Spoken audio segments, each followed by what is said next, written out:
손혜원 의원이 이런 트윗 썼어요. 종편을 보고 이제 말 한마디까지 다 잡아서 고소를 해버리겠다. 종편에 그 야권 의원들이 휘둘리는 걸 보다 못해서 본인이 나서서 이제 다 잡아내서 고소를 해버리겠다고 트윗에 쓰셨고, 이게 사실은 우리가 민원연과 하고자 했던 종편 떼치 프로그램과 맥이 닿잖아요. 그래서 민원연과 손혜원 의원이 의기투합을 했어요. 그래서 오늘 원래 손혜원 의원이 나오기로 했거든요. 근데 보좌관이 일정을 잘못 알려서 오늘 딴 데 갔어요. 그래서 이 사안을 대신 정청래 의원이 하나도 안 바쁜 정청래 의원이 대신 이 사안을 커버하고 본인 얘기도 하고 하는 것으로 해서 민원연과 정청래 의원을 같이 모시겠습니다. 여러분 안녕하십니까. 이 시대의 참 손혜원 정청래입니다. 안녕하세요. 저는 민원연의 김원경 사무처장입니다. 일단 손혜원 의원이 나오셔서 말씀하셔야 되는 상황이었는데 이게 어떻게 하다가 이렇게 의기투합이 된 건지 잠깐 설명해 주세요. 원래 지금 손혜원 의원이 하루하루 정치 일정을 하는 것은 제가 8년 전에 했던 것과 지금 똑같은 과정을 밟고 있습니다. 8년 전에 저도 18대 총선 때 조선일보 문화일보 사건으로 재판을 했었죠. 제가 고소고발을 해서. 그래서 제가 국회의원은 떨어졌는데 떨어지고 나서 재판을 해서 제가 4,700만 원 받았어요. 문화일보에 허위 제보를 한 당시 한나라당 구의원에게 2천만 원 손해배상을 받고 문화일보한테는 2,700만 원을 제가 받았죠. 깎아달라고 하는 것을 한 푼도 안 깎아줬어요. 그래서 4,700만 원 이렇게 제가 받고, 그래서 언론사와 고소고발 투쟁을 승리로 이끈 이런 전설의 정청래입니다. 아, 이 얘기 하라니까 뭐 다른 얘기하고 그래서 진짜 미쳐. 제 대신 그 얘기 안 하면 제가 하려고 그랬어요. 제 대신 국회의원이, 두 분 조용히 하세요. 제 대신 국회의원이 된 손혜원이니까 당연히 저의 전설적인 이런 영웅적인 투쟁을 알고 나서 아 나도 정청래처럼 해야 되겠다 하고 생각한 거예요. 종편에서 손혜원 의원에 대해서 어떤 사실과 다른 공격들이 있었나요? 그 팟빵에 있는 팟파이스 댓글들을 제가 열심히 보거든요. 호시탐탐 보는데 거기에 요 글이 올라오면서 네. 링크를 걸려서 올라오면서 이제 민원연이 이거 좀 도와주세요 이런 식으로 이제 그 팟파이스 보시는 팬들이 손혜원 의원은 민원연의 종편 떼치 프로젝트를 몰랐어요. 네, 그때 네. 당시만 해도. 제가 우리가 보겠다. 보고 싶다. 어차피 우리가 해야 될 일이잖아요. 아이템 자체가. 그래서 저희가 꼼꼼하게 보겠다라고 했고, 그 댓글을 단 이후에 이제 그 보좌관하고 이제 통화가 돼가지고요. 저희가 이제 저희 나름대로 원래 하던 일이니까 잘 해서 한번 문제가 있는지 살펴보겠다라고 말씀을 드렸고, 실제로 저희가 모니터를 해보니까 문제가 있었어요. 근데 왜 아무도 저런 일이 있었던 그 앞일을 얘기를 안 해요? 그게 PPT에 들어있어요. 아, 그래요? 보여주세요. 네. 예. 자, 손혜원 의원이 35억 원이 투입된 국가 브랜드 크리에이티브 코리아에 대한 표절 의혹을 제기하셨어요. 근데 이것을 가지고 언론이 어떻게 했냐. 표절 의혹 자체에 대해서는 이야기하지 않아요. 그건 나 몰라라. 예, 하고 문제 제기를 한 손 의원에 대해서 흠집 내기를 하고 인신공격을 한 거죠. 가장 먼저 중앙일보가 보도를 했어요. 이 보도 이후에 손혜원 의원이 그 글을 쓰신 거거든요. 아하. 근데 이제 중앙일보 보도에서 백기기 공세 손혜원에서 만든 이불상표 6년 전 폐소했습니다. 그 나라에서 만든 그 브랜드가 이거 네, 표절이다라고 주장하니까 예. 거꾸로 니네 회사가 만든 그거 표절 아니어서 폐소한 거 아니야 이렇게 나온 그렇죠. 거. 그러면서 이제 손혜원 의원은 본인이 그 표절로 폐소를 당한 사람이기 때문에 자격이 없다는 식의 논리를 구축하기 위해서 오케이. 이렇게 기사가 나온 거죠. 그런데, 잘 보세요. 이부자리하고 동짐침장 굉장히 비슷해 보이죠. 진짜 표절 의혹이 있어 보여요. 이걸 보면은. 네. 그런데 네. 자, 지금 저 동진침장 저 빨간색은요. 네. 폐소한 이후에, 그러니까 이부자리가 폐소한 이후에 새로 만든 로고였던 거예요. 아하. 그리고 실제 동짐침장이 그 법정에서 가서 싸워서 이겼던 로고는 저 밑에 있는 디귿 아, 요거. 동진 침장입니다. 요거하고 요거. 예, 요거하고 저 빨간색하고 무슨 차이가 있냐면요. 이것은 명백하게 디귿을 동진 침장의 디귿을 형상화한 그러네요. 것이고요. 예. 이부자리는 이부자리의 이자를 형상화했던 것이었어요. 그래서 이때는 1심, 2심에서는 이부자리가 이겼어요. 근데 이제 그 대법원에서 동진 침장이 마지막에 이제 이기게 되었더라고요. 이게 어떻게 동진장이 이겼지, 그걸로? 어쨌든. 근데 그 이기게 된 사유가 뭐냐면요. 정확하게 이부를 개어놓은 형상을 이부자리가 따라했다는 것 때문이었어요. 논리가.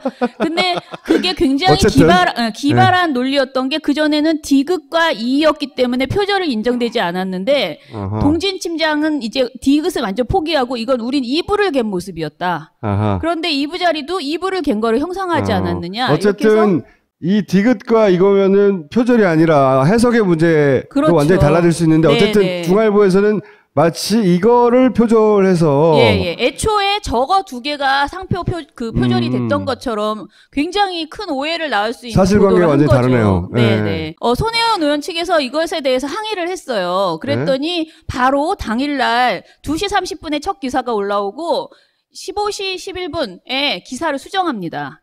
아까 저희가 말했던 그 동진침장과 이부자리의 로고를 추가를 했어요. 그러면서 우리는 기사를 수정했다. 이렇게 이제 했죠. 그러면은 중앙일보가 첫 보도를 했거든요, 이 내용을. 그럼 이 보도를 이후에 받은 언론사들은 최소한 그 3시 반 정도서부터는 이거 요걸로 해야 되는데. 요걸 사용하면 안 돼요. 빨간색 지금 테두리 한 거. 네. 저걸 사용해야 되는데 같은 날 TV조선 메인 뉴스쇼 판이라는 아주 유명한 메인 뉴스에서 어떻게 했는지 보세요.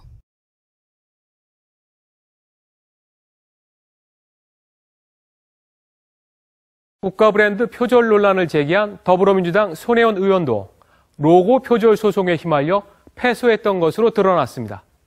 또 광고 디자인 회사의 대표로 있다가 남편에게 대표직을 넘겨준 상태에서 유관 상임위에 배치돼 논란이 예상됩니다.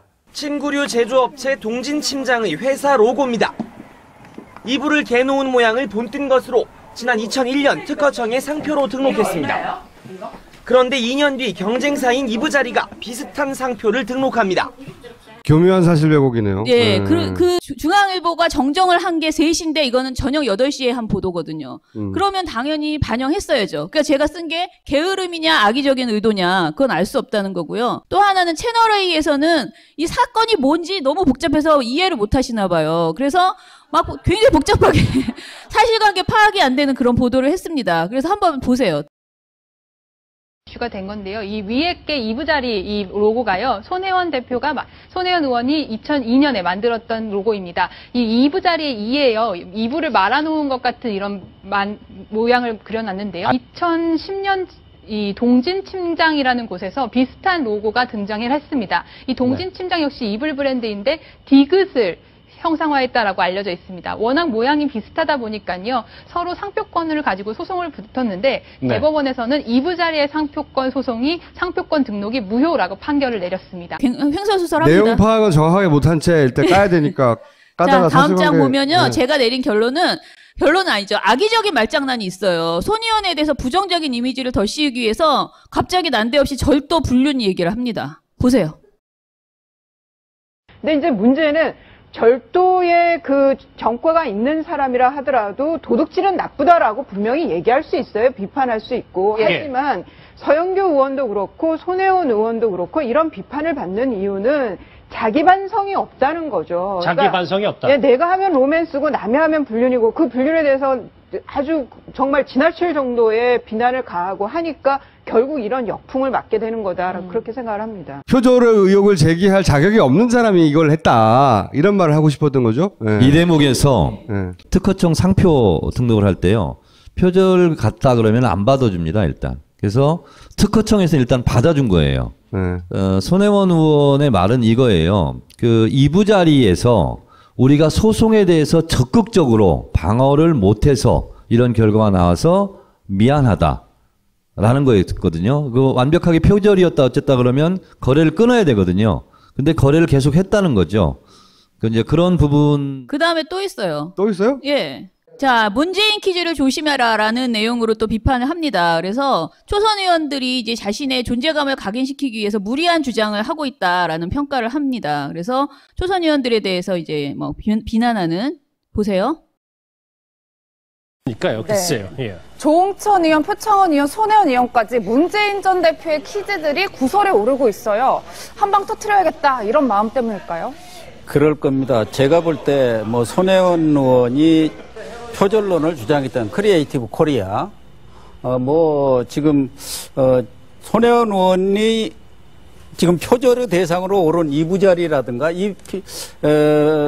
비슷비슷해요. 그 사안이 비슷비슷한데 지금 문제가 된 세 분 다 문재인 대표께서 정말 공을 들여서 모셔온 분들이고, 그렇죠. 그동안 여러 가지로 활약을 많이 했었는데 잇따라 지금 실수를 범하고 있습니다. 제가 볼 때는 좀 검증의 문제라기보다는 특히 이 세 분의 경우는 문재인 대표가 자신에 대해서 특별히 공을 들여서 그렇죠. 모셔왔던 어떤 자만심이 있을 수 있고, 특히 초선 의원들이 갖고 있는 두 가지 문제점이 하나는 공명심입니다. 예. 내가 국회의원 됐으니까 나도 뭐 한 건 해야지. 예. 이런 공명심. 또 하나는 초선이기 때문에 갖고 있는 과욕. 예. 이것이 좀 절제를 한다든가 좀 자숙을 하지 않을 경우 늘 발생할 수 있는 일이기 때문에 저로서는 꼭 자질 검증이 제대로 안 됐다는 문제라기보다는 본인들이 갖고 있는 그런 초선으로서의 그런 자만심, 과욕이 좀 넘친 일이다, 이렇게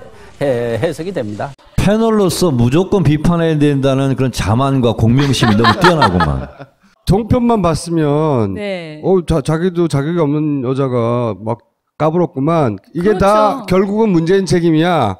이렇게 네. 연결하고 싶어서 한 거거든요. 네. 그걸 한 거네요, 말하자면. 그래서 제가 네. 결론을 내렸습니다. 이제 다음 장 보시면, 자, 메시지에 대응할 자신이 없으면 메신저를 공격하라라는 말이 있어요. 100% 손의원을 공격하는 걸로 이제 포인트를 맞춘 거죠. 그래서 손의원은 의혹을 제기할 자격이 없다. 라고 주장하고, 그러니 의혹의 진위 여부도 따질 필요가 없다. 그리고 이제 어쨌든 문재인 퀴즈의 행동들이 문제다. 이게 이제 처음으로 열받은 계기군요. 네네. 이 일 때문에 이제 화가 나신 거고, 사실은 이렇게까지 한 거는 모르신 것 같아요. 근데 저희가 이제 모니터를 해서 발표를 했어요. 발표하고 나니까 전화 오셨어요. 전화 한번 와가지고 보좌관님, 어떻게 대응하실 거냐. 그래서 저희는 늘상 하던 대로 저희 모니터 하면 무조건 심의 넣거든요. 그중에 심각한 거는. 그래서 아까 본 TV조선 뉴스쇼 판이랑 명백한 것들, 너무 심각했던 것들은 심의를 지금 넣은 상태입니다. 다른 의원들도 당한 게 많아요. 손혜원 의원들은 이건 국회의원 한 지도 얼마 안 되잖아요. 오랜 시절 당해왔던 사람들이 있어요. 나야 나. 일일이 잡아서 다 제대로 반격을 해야 하죠, 사실은. 아니 실제로 소송을 많이 해요. 이해찬 총리도 했었고 김현 의원도 했었고, 근데 하다가 꼭 끝까지 결론을 보지 않고 중간에 접는 사람들이 많아요.